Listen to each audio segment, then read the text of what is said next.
will be happy with that pickup. Corki is the response with the Ornn for the support. So, yeah, we got 3 very heavy on the dashes, which is why they banned the pop. And the Nocturne locked in for Emerald. We know that this champion, when built full damage, can be such a reliable way to execute and pop one target, especially if they are caught out alone. And with the utility you get from the Paranoia Darkness, it obscures and makes plays or counter responses like the Ornn ultimate much more difficult to pull off. But now we are heading into the bans for the second round. I imagine that more solo lane picks and more junglers should be the subject of the focus. Yeah, I'm more curious of where this Ambessa's really going at the moment, because it's only the Ornn picked up. Ornn is again another flexible pick as well. So Philippines have got 2 really strong picks in their lineup, which can flex in multiple different lanes. So I think it's really hard now for the Capybaras to think of where they want to ban. They banned the Rise, which Helios did play, I believe, in the last game that we just saw from them.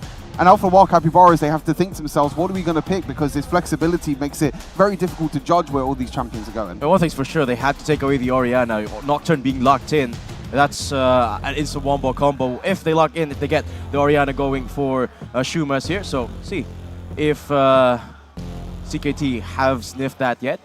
But there's still a couple of picks coming through here. Yeah. Rumble also taken off the board here, trying to eliminate some sources of reliable magic damage. We've seen Rumbles be built full tank in this event so far. We've also seen it built full damage as well. Depends on what the situation calls for. I've even seen a Grasp Rumble. Yeah, I mean, that's the full tank playstyle, right? Capybaras eliminating that point-and-click lockdown with the Vi takeaway from Chickmit.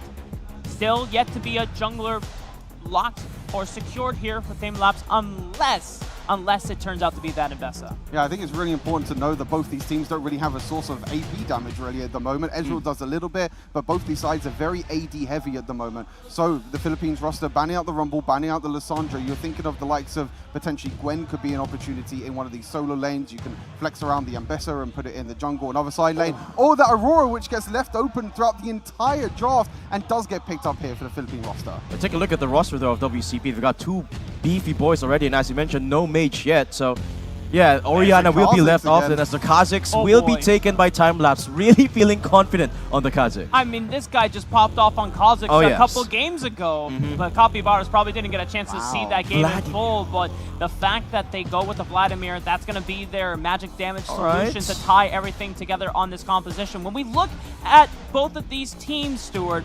holistically, who do you give the edge to in the first few minutes of the game? Who do you give the edge to when it scales later on into the late stage? I think the late game scaling, and definitely on Wild Capybara side, the Ezreal late game, the Vladimir as well. Once Vladimir gets 3 or 4 items, it becomes very, very scary to try and lock him down. Even if a Kha'Zix Ambessa jumps on top of him, he has that pull, he has that ability to be able to stop all the damage coming on through. But the early game for the Philippines roster, you have the Aurora early damage, the Kha'Zix, the Ornn support, which is going to be really interesting to see, and a lot of people definitely need to keep their eyes out on that because there's a lot of playmaking potential.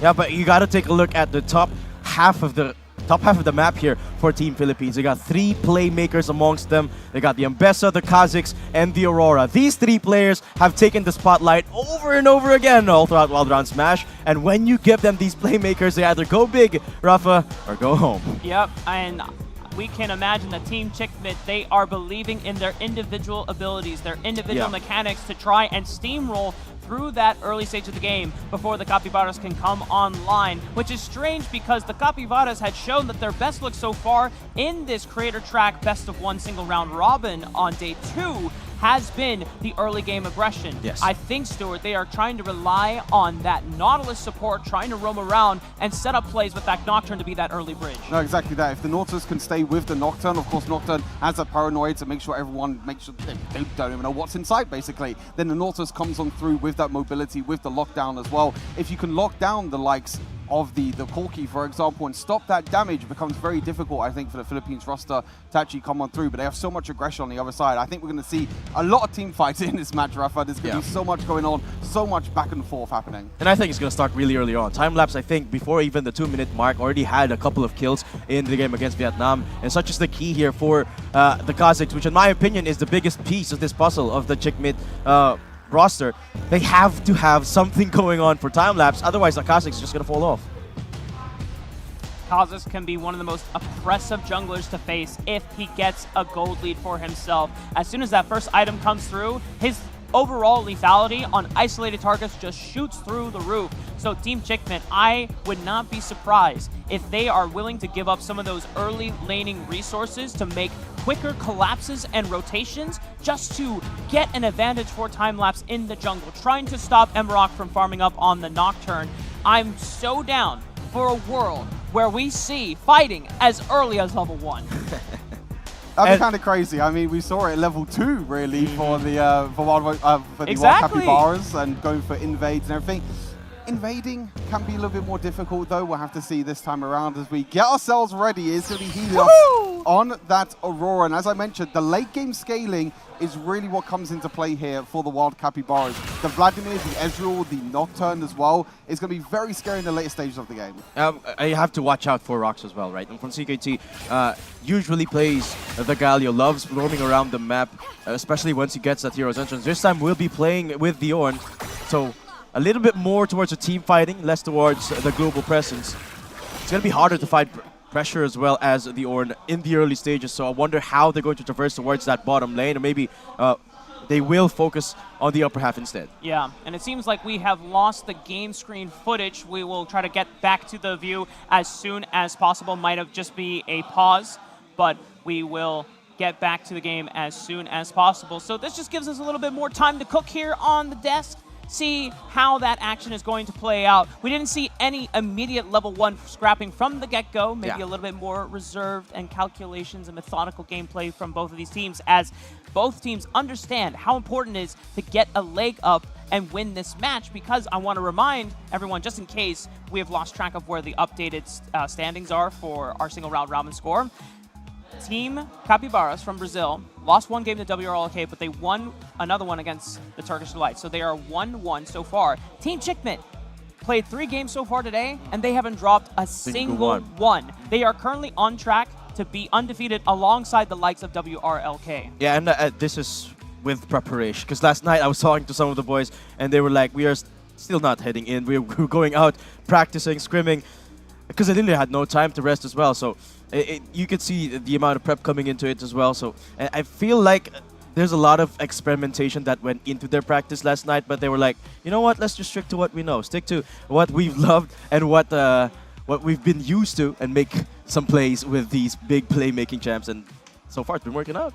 Yeah, I feel like overall you can, if you talk about like the results so far today, of course the Philippines haven't come up against the Chinese roster yet, the WRLK, so this could very well be a battle for that second place, I think, coming into the Creator Tournament. Of course, with both of these two teams being very, very popular and performing very well last year, be interested to see if they can do the same as well. But I was also going to mention that Helios at this level 1, you can see how weak this Vladimir is in the early game. The extra poke from Helios makes it so difficult for this Vladimir early on, but you need to wait until you get at least 3 items with this Vladimir. So early game is definitely going to be on the backside here for the Wild Capybaras. And I think what this does is it enables time-lapse to roam towards the upper half of the map here, right? Tonte, of course, on the Ambessa, gonna have to look for scraps against Pacheco as well to have a little bit more of the top lane priority here. Helios, of course, before that level 5 mark, always has that as the Aurora. And on the bottom side, as we expected, the Ezreal gonna be a little bit more aggressive early on, especially with the threat of the level 3 dive here of the Nautilus. So time-lapse currently just doing the full clear, but I think both junglers going to converge on the bot side. Yeah, both junglers coughing towards the bot side at the moment. Could be very interesting for that Scuttle Crab play, but we've seen it before where teams really prioritize the Scuttle Crab. But Kha'Zix deciding to back off, so it's going to give Emerald that Scuttle Crab, and Kha'Zix instead, time-lapse, trying to play towards the tempo, probably going to go towards that top Scuttle Crab. You can already see though, Vladimir Shumas is roaming up just to give a little bit of vision for Emerald. We might see a little bit of fight here in the top side. Emrock is level 5 as well, so he's just going to try and clear this mid lane, make sure that Shumas can try and roam with him to that Scuttle Crab in the top side, but it might already be gone. Right, 2 minutes in. No big fight happening yet, time-lapse. Able to find Emrock. Yep, that is Scuttle taken away by time-lapse. As actually, let's talk about the win condition here of WCP, right? They are a very heavy on the scaling team, but when it comes to the team fights, I do have to give it to them. They do have a lot of setup when it comes to just initiating the fights. So in these big objectives, hold up. potential fight, Pacheco just give the slam jam to time-lapse, and immediately that forces the bug to flash away. Yeah, going back to my point, right? When it comes to these big team fights, there's definitely a lot more set up for WCP. And talk about the ults that they have. They got the Nautilus, they've got the sets as well. That's a lot of tankiness too, not to mention. But Pilo. Ooh, quick feat by Helios from the mid lane on the Aurora. Not even needing that extra movement ability. It's just only the thumb action there, as the hook from Hilo does not find its mark with the dredge line. But we're now 3 minutes into the game. Level 5s have already been accomplished. Spikes are coming in with mostly tier 2 boots being acquired by both teams here. Yeah, mostly defensive boots as well. We've got a few aggressive boots with both the Kha'Zix and the Nocturne, both again trying to go for this kind of one-shot potential in the jungle. Both these carry junglers are going to be very interesting to see what they're able to cook up later on in the game. No action so far though, no kills just yet, Datum. Are we waiting for the objectives? Are we waiting for the dragon and the ensemble, you know, before a little bit of action comes? I can't help but feel like it, right? But CKT, surely there's something that's going to be cooking pretty soon as we head into a bit of a pause here. We do apologize, guys, but we're trying to give you the best broadcast possible here in Wild Round Smash. And yeah, we are streaming to you live from Saigon Riverside Park, if you guys are wondering here, Rafa.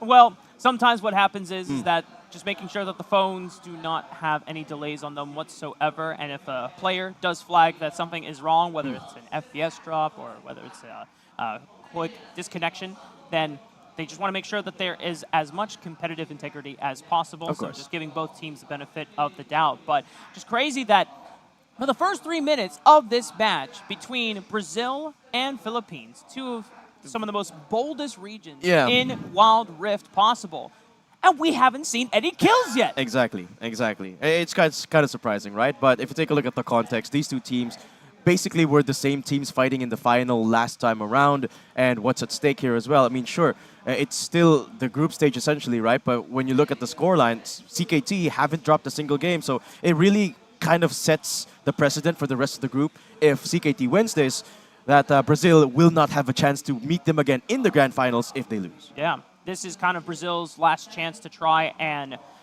meet up with CKT, because CKT, if they get 4-0 in their groups, then it doesn't matter what happens for that last final showdown against WRLK. They'll still meet them in that show match for tomorrow for our Creator Track Finals. But Stuart, going back to you, you can already see some of the stress coming out from some of the Brazilian fans as they are watching from afar, waiting to see the results of this game. Oh, exactly. I think the reason why it's such a slow early game, I think both the teams understand kind of the pressure in this one. I think there's a lot of pressure going into these two teams because, of course, this is a bit of a rematch of the Smash finals from before. It looks like we've got things sorted for now, but I think both teams are just taking it slow at the moment, understanding that, hey, we need to put respect on each other. You know, the Brazilian team will respect the Philippines and vice versa. Like, say a bit of respect. Time-lapse trying to look for a bit of an invade. Is that aggressive? The flash forwards. Hilo didn't find the dredge line. It just hit the wall. Here comes the call of the Forge God. Massive knockup is there on the two members. Emrock sends it on to Kha'Zix. Stops the bug for first blood. Brazil's the first one to strike in this match. The Corki drops as well to Teals' Ezreal. And it's the Capybaras that go up 2-0 in this fifth match of the day. Yeah, time-lapse going down. This is the exact same strategy they used to try and take down the early game of Vietnam. But it did not work out. Chumas. Oh! Well-timed flash off of the weirding Calypshumas as he comes out of the pool and gives Team Chickmit their first kill of the game. And Helios will strike back. It cannot be that WCP are the only ones to take a kill. Helios will as well. Yeah, Helios doing an incredible job showing his playmaking style. The flash perfectly timed with the third ability there, just getting the timing with the pull from the Vladimir. But overall, it was time-lapse, as you mentioned, with the invade, trying to go for the aggressive play. Unfortunately, it does get caught out, though, and you would talk about Datum with the lockdown that Wild Capybaras have with the Nautilus, for example. If they do make one little misstep, the Chickbits, then the Nautilus ulti, the dive from the Nocturne, and even the set can be very scary to deal with. And WCP, they've obviously done their homework. They know that this is a very constant occurrence. A time-lapse tries to go for the invade. It's the exact same spot the time-lapse got the first blood in their earlier game. But look at the positions of WCP. They were perfectly ready to receive. And the dredge line did not connect, but didn't matter at the end of the day. Exactly. I mean, even if you don't hit your first abilities, you see here the perfect time. Use the third ability, flashes at the perfect time. Helios showing that he still has hands all these years later. And WCP, the timing could not be better there for the rotations as well, right? They knew that there was less than 1 minute left for both of the objectives spawning up, so something had to be done by time-lapse because when it comes to the context of a team fight, CKT had a big disadvantage. So now, he was looking for the engage, but that dredge line doesn't really get that much damage down onto his target, but it does force him away. Tonti might be in trouble. The flash from Pacheco into the showstopper off of the face breaker. That's going to force Tonti's own flash. Heals back up thanks to the Dragon Fruit. Here comes the call, the Forge God. He's going to find a knock-up onto one. Public execution from Tonti into the back line, and he is slicing and dicing, going crazy, but it ends up being a 1-for-1 trade so far. yeah, they're going to start up this ensemble, but the fight's not done, Rafa. Mike goes over to time-lapse, secures the ensemble. Here comes the rest of the fight. The ultimate from Helios as he throws down between worlds, sends Capybaras packing, and the resets are coming in for time-lapse as he picks up a double, looking for one more onto Teals' Ezreal. The flash forward for the voice spike! Triple kill for time-lapse as he puts an end to Teals' time on the Rift. It's time-lapse again to take the objectives and wipe away at WCP, taking 3 kills, and that was a beautiful double knock-up for Rox as well to set it all up for CKT. Yeah, the knock-up there from the Ornn was incredible in the end. You can really see the power of this support pick and really show that your ultimate plus your knock-up as well. It's so hard to try and stop them, but I feel like WCP just overextended a little bit too long. Again, they haven't got their items on the line yet. They're very scaling composition. They were fighting to the death as we take a look at this replay. You see the Ambassador jumping in onto the back line as well. The Ornn's crowd control was just insane though. They all just kind of hold up together. Then the Ornn ultimate follows, but it's really this follow-up afterwards because WCP don't want to give this ensemble up for free. Helios uses the ultimate to get over the wall, does get a little bit caught out, but it's this double knockup right there which changes the entire fight. And I think the reason why WCP was struggling so hard to engage the fight was, remember, there was an earlier skirmish where Tante was used, the set ult was already used on Tonte earlier, so they didn't have that engage tool. Only the dredge line, but it did not really happen for them. So it was CKT that took the cake. Team Chickmint just taking great notice of which tools had been used right before that ensemble fight and noticing, hey, this is kind of illegal for Capybaras to continue playing this fight, especially the fact that these guys are a scaling composition. They've run out of their early game tools. This is our time to strike. Unfortunately, another pause. Hopefully we will jump right back into the action as soon as possible, y'all. But while we cool down here a bit, all the players, that was one of the best fights I had ever had. They served it to us fresh out of the oven or wherever they cooked it onto like this grill, and then they would cut it right in front of us. And when you see the steam just erupting from the meat itself, you know that is fresh. Everyone's cameras are out for that. It was like a show happening. I kind of regret asking this question because I'm hungry now. What about you, Stuart? What's your favorite meal been so far? I mean, that was very good as well, but I think we'll have to leave the cooking for another day because hopefully we got some more Wild Rift action happening here. Luckily, tech issue's been solved, hopefully. We shall find out soon enough. Team Chickmint have definitely been cooking in this mid-game, heading into the 8.5-minute mark here. We're going to be waiting for a couple more minutes before the next set of objectives do spawn. Team Chickmint have the edge with just over 5,000 gold on their side. That's already a sizable lead, particularly in this early game, right? I think even with the big ults that WCP have, in the case of a team fight, CKT have enough of an advantage to be able to take them on. So Capybaras have to really start respecting the positions here of CKT. Speaking of positions, Helios coming in. Oh, Pacheco, he's trying to lure them into a trap. The Call of Force God hits all 3 members. It slows down the fight. And look at the setup from Rox TV. Tries to find that massive knockup, but there's no damage to be able to get on top of the play with the engage. Capybaras are able to at least surprise Team Chickmint, but they don't get a single kill off that, just summoner spells. And the surprise nearly worked. Unfortunately, the Nautilus hook did not land though. The Kha'Zix was completely isolated, and that was the moment for Wild Capybaras to pounce on the target and eliminate the Kha'Zix. But unfortunately, the hook missed, and also he had to kind of use the ultimate. But by that time, Kha'Zix was able to jump away, so they didn't really have any other source for engage though. But I do like the creativity from Capybaras. They use Set as kind of this bait in the side lane, and then they try and and pounce on their target. Didn't work this time, but it could work again next time. But that was a classic Rox play, coming in from the flank, using up the ult and sponging all of the damage. Didn't even go down as the Ornn. That's exactly the same type of play that they used against Vietnam earlier with the Galio. Pilo, dredge line right on top of time-lapse, but he's able to just jump away since no one from the Capybaras is able to follow up, and just like that, Emerald gets popped like a balloon! Tactical bursts him to smithereens! The flash comes out from Shumas as he's trying to run away. The Call of the Forge God barely misses him, but it's the Capybaras that are once again on the back foot,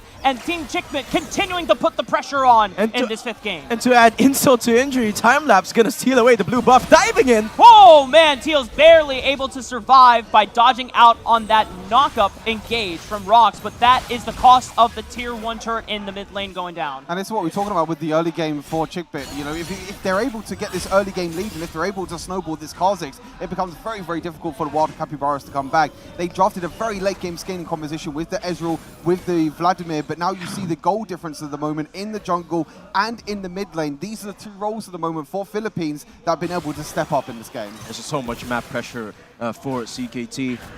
But on the other end, there hasn't been a single bit of damage on any of the towers of Chickmit. WCP have to kind of retreat for now, wait for the late game. But what can they do in this scenario, Stuart?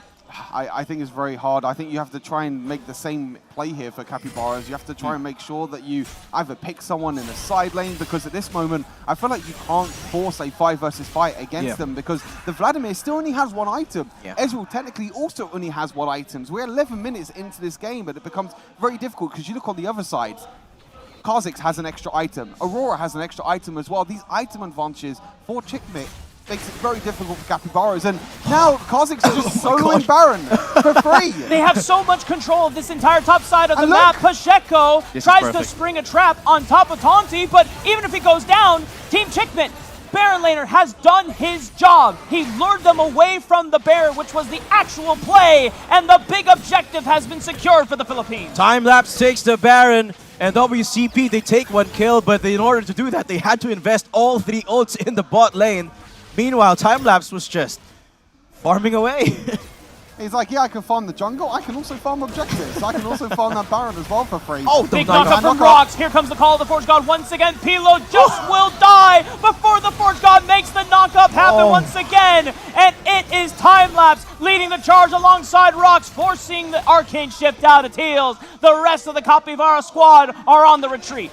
And he might not get a lot of kills and he might not get a lot of credit, but Rox this game on the Ornn has been perfect. The ultimates have been timed to perfection. The knockups as well. He is finding the angles throughout this entire game, the early game on the ensemble. Right there as well to change the direction of the ultimate, knocking up the 2 diving members on the Wild Capybaras. Rox has been absolutely smurfing on this Ornn. Yeah, and it's been the biggest problem, in my opinion, for WCP is disabling Rox, because he's so tanky, and there's nothing in their arsenal that can stop the Call of the Forge God. They could have approached the draft differently in the way that they had to prioritize against Rox on that Ornn, potentially even a Braum, or maybe even a Yasuo for that matter, something to stop the ulti.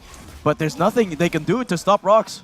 Given how much priority has been on Nautilus, banning it away from multiple teams this entire day, I thought that there would be an advantage for Pilo, but speaking of which, Taunty just says, "Good night, Emerald. I am your true nightmare." And Taunty, this time with a fancy feat, executes Emerald, and it's an assault on all fronts. Top lane, bot lane, mid lane. CKT are all over the WCP. Helios! Oh my gosh. Helios, what are you eating, brother? Because this guy is jacked on the Aurora. That's the Aurora damage. I know Dayton was also feeling the Aurora damage as well. Oh my god, he goes again. Aurora damage galore, Kha'Zix damage galore, and the rest of the Filipino squad is shouting Kanino Kala to Wild Capybaras. Team Chickmit absolutely destroyed the Brazilian squad. One last attempt from Emrock to try to defend the base, but it's a knockup from Rox. And Team Chickmit will destroy Capybaras, advancing to 4-0 in the group score. Chickmit with a 4-0 and a 2-0 against their old rivals. I think this rivalry is done and dusted. Chickmit have cemented themselves the superior squad. Incredible performance. Helios again, Time-Lapse as well. On that Kha'Zix that you mentioned we saw earlier on today. But like I said, for me, the MVP has to be Rox in this game. Rox was incredible on this Ornn pick, the crowd control, the knockups, everything about that. It just made it so difficult for the Wild Capybaras to scale, because every single time you're looking for engage after engage after engage. And I think the biggest thing about Roxas as well, apart from his positioning and, well, going around the enemy, he does have a very quick decision-making process. He knows which target to select, where exactly to pull the call to go for God, and just pivot the fight into their favor. What an impressive showing from Team Chickpit. At the beginning of the game, that first scrap over on the bottom